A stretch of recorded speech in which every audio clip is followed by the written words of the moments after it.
Asalaamu calaykum waraxmatullaahi wabarakaatu. Kusoo dhawaada channelkayga Zayna.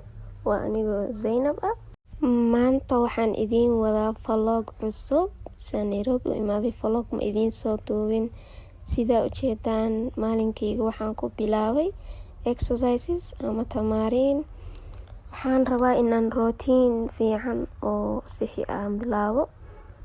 Sidoo kale quraacdayda waxaan rabaa inaan quraac healthy ama sixi ka dhigto. Sida ujeedaan waxaan soo qaatay maqlaha, waxaan ku shubay saliida markay karkartay waxaan ku shubtay 2 xabo oo ukun ah. Kadib marka 2 xabo oo ukun ku darsaday waxaan sugayaa waa ku fidinayaa maqlaha. Waxaan sugayaa intay ukunta ka bislaanayso, wax kale kuma darayo ukun kaligeed, cusbo kuma darayo, bahaaraad kuma darayo because waxaan ka rabaa health inaan u cuno. Kadib ukunta markay ii soo bislaato waxaan ku darsanayaa 2 xabo slice ah. Marka slice ka ku fidinayaa qaybta jaalaha ah baa ku burburinaya. Kadib waxaan sameynayaa markay hoos ka bislaato ukunta waan roganayaa. Markaan rogo kadib waxaan sugayaa intay hoos ka bislaanayso. Marka waxaan rabaa in xoogaa rootiga qajaaq noqdo maadaama rootigan dhexdiisa dhanbur badan tahay.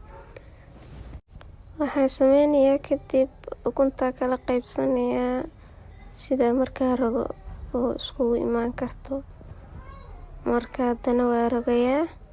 Kadib waa kaasaa rootiga qajaaq ii noqday xoogaa wax oo qarmash. Kadib waxaan ku soo diyaarsaday saxankan. Waxaa kaloo xagga igu diyaarsan tufaax iyo moos aan soo jarjartay. Waxaa kaloo soo diyaarsaday biyo qandac ah iyo liin dhanaan. Saaka wuxuu dhan waa wada cunto healthy ah. Halkaan mooskii iyo waxaan cunayaa tufaaxii iyo ukuntii. Masha Allah isku soo baxeen gaaliska arag.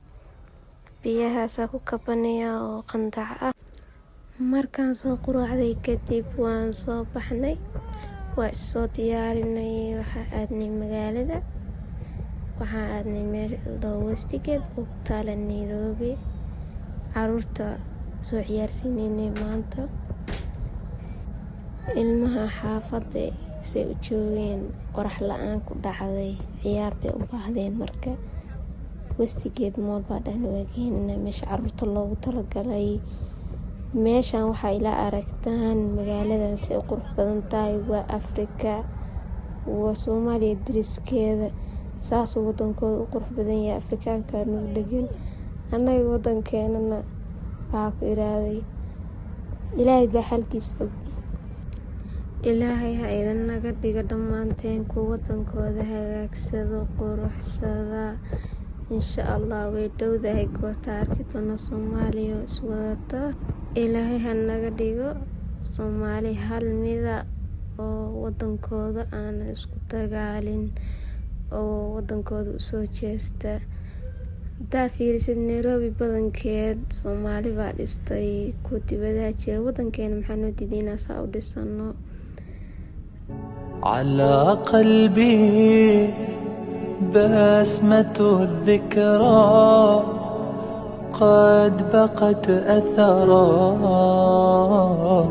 وعند دجى ليلة الظلماء أفقد القمر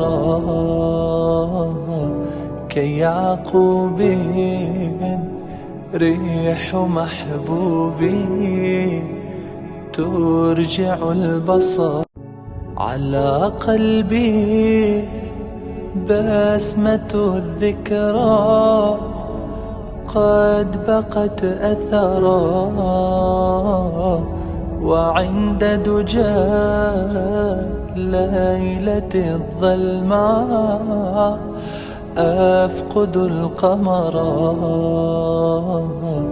كيعقوب ريح محبوبي ترجع البصر.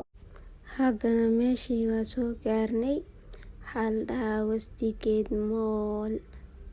aniga waxaan soo qaatay taxi sida dhaweeyaha oo kale. meeshaan Bolt waa laga isticmaalaa taxi la dhaho. marka magaalada weli waa ku cusbahay, ma aqaani xaafadda ama wadada uu ku yaalo, laakiin waa u sheeganaysaa waxa dhahaysaa meesha sigee uu ku geenayaa meesha. marka Westgate Mall baa la dhahaa. wadadan ayaga iskale. meeshaan qurxan way qurxsadeen. meesha waa mall, wuxuu leeyahay supermarket iyo brandiyo caano sida Apple, meelaha oo wuxuu leeyahay ciyaalku ciyaaraan oo kale. marka anaga waxaa u soconay meesha caruurta, maadaama caruur wadanay. waa soo baxnay, waxaa soo fuulnay meeshaan jarjaradan. kadib jaranjarta markaa soo fuulnay waxaa soo raacnay 2 xabaa soo raacnay oo jaranjaradaas ah. second floor buu ku yaalaa meesha caruurta soo ciyaarsiinay. waa soo tukanay. kadib meesha caruurta waatana saan u qurux badan tahay. ilmaha waxa lagu dhajinayaa gacanta, waxa lagu dhajinayaa nambarkaaga markaa lumaya ilmaha. kabaha waa ka baxsanaysaa. sigsaanta kugu ciyaaraya meel weyn weeye, lacag yar baa lagu galaa. marka soo ciyaarsiinay caruurtii, kadibna waa soo cunteenay. pizza soo diyaarsanay iyo chicken iyo cabitaan. markaa soo cunteenay kadib waa soo baxnay. maqribkii meelahaas xoogaa qoraxda way joogtaa, laakiin waa soo baxnay. isla taxi waa soo qaadanay. xaafadda u sii soconaa. marka hadda habeenkii qurux baa ku yiraahdo leerarka iyo markay shidan yihiin. laamiyaasha oo highwayga markay gaariga saaran yihiin naaw baa ku yiraahdo. يسألني الليل أيا قمري أتغيب فقيدي عن نظري. يسألني فتفيض دموعي في فجري ونسيم السحر. يسألني الليل أيا قمري أتغيب فقيدي عن نظري. يسألني فتفيض دموعي في فجري ونسيم السحر. intaan ayuu ku egyahay vlogayga maanta. aad ayaad u mahadsantihiin. haddaa videoga qaybtan soo gaarteen waxaa idinkaga mahad celinayaa sida aa igu soo horteen waqtigiina qaaliga ah. haddii aad channelkayga ka hesheen iyo videogayga, waxaa idinka codsanayaa inaad subscribe iyo like iyo share ii sameysaan. thank you very much. sidaas iyo nabadgelyo. maca salaamo. waa inoo iyo videoga kale oo videogan xiga. wassalaamu calaykum waraxmatullaahi wabarakaatuh.